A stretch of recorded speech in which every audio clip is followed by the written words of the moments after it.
Imagine if that head trash was not there. Who would you be? What if I told you those fears were no longer a problem? What would you do?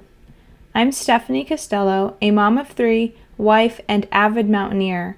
Beyond all of these, I am very much like you, an average person trying to navigate this thing we call life. My goal with this podcast is to bring to light the truth about what intimacy really is. You may smile, feel called out, or learn something new.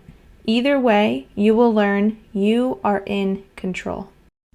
Today, I get to introduce to you Miss Mia Heacock, who has a background in technology, and she helps organizations reach the new level of support they are desiring to achieve.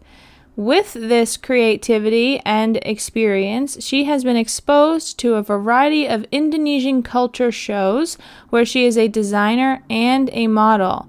With her technological background, she is able to assist the Indonesian culture in areas of internet and technology and public relations.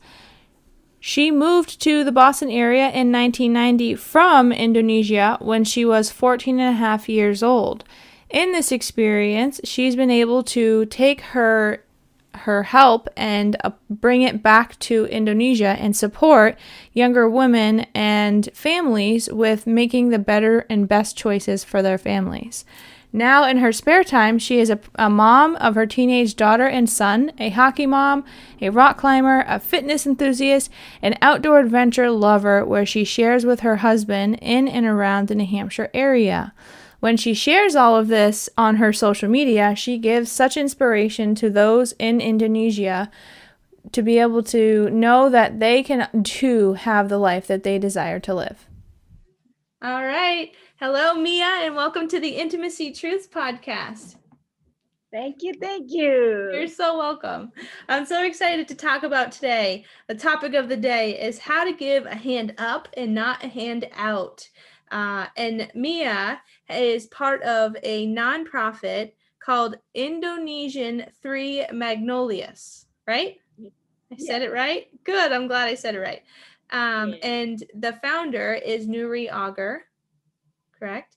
And in this organization, your goal is to help educate moms and children in the impoverished people in Indonesia to be able to stand on their own 2 feet, make their own decisions, like empowering them to gain their independence. And so please tell us more about why did you choose this? Like, where is this part of you? How has this become such a huge part of your life?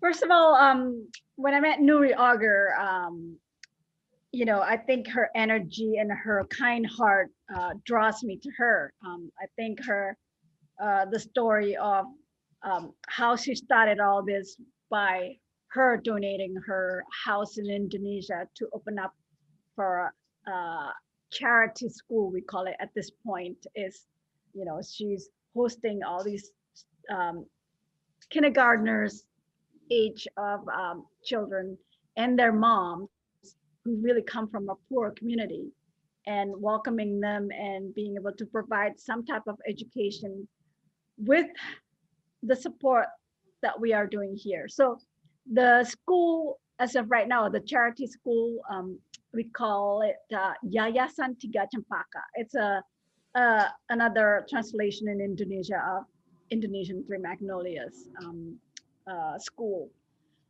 So the way we operated from here is Nuri herself. She's a great cook.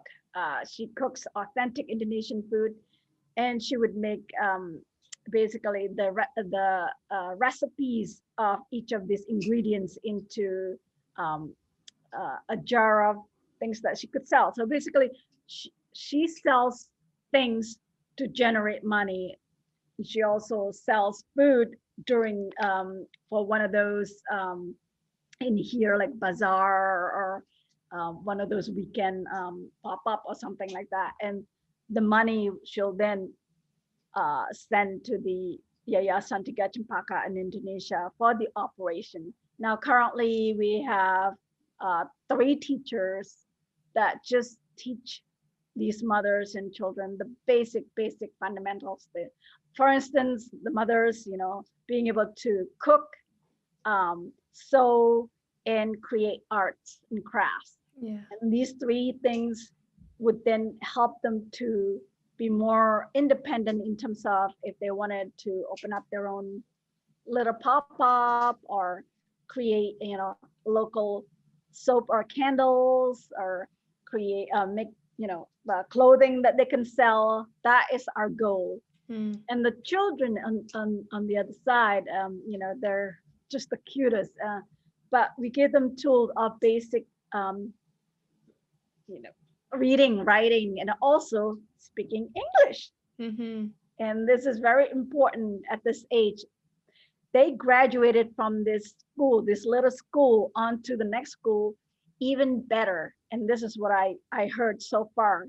And it's so amazing that we can help this little community to excel even at that age in the kindergarten area. So our job here is to make that process going, and also better, which is by really for us to ask for grants around here, or even to work harder in generating income for whatever it is. We're selling more stuff from here because Nuri she makes a lot of food to order. She makes kabaya, and the kabaya, now let me go.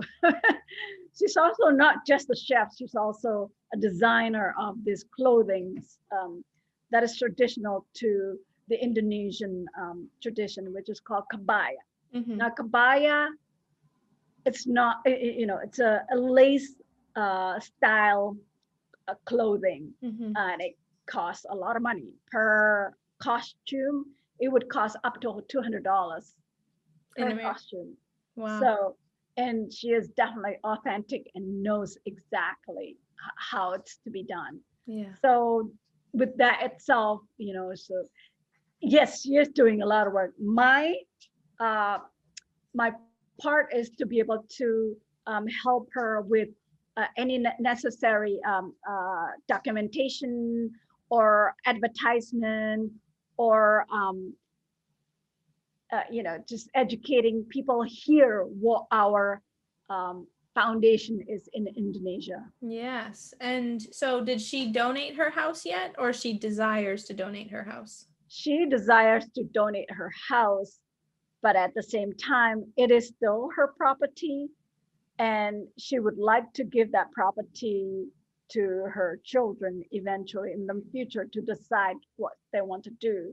Yeah. She still would love, she is donating her property across her house to build a school. That's what we're in that process right now. And the school you're looking to build is for preschoolers. Correct. Yeah.